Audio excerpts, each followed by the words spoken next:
Лукас всегда винил себя в том, что он недостаточно хорош. Однажды его учитель сказал: «Ты не проваливаешься, ты учишься». Сегодня ночью Лукас спал спокойно, впервые за годы.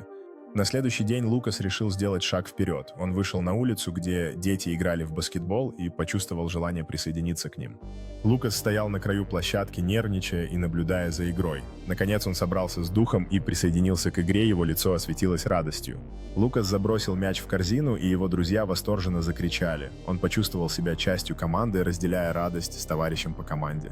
После игры Лукас сел под деревом с друзьями, делая перерыв и рассказывая истории. Он чувствовал себя счастливым и принятым в этой компании.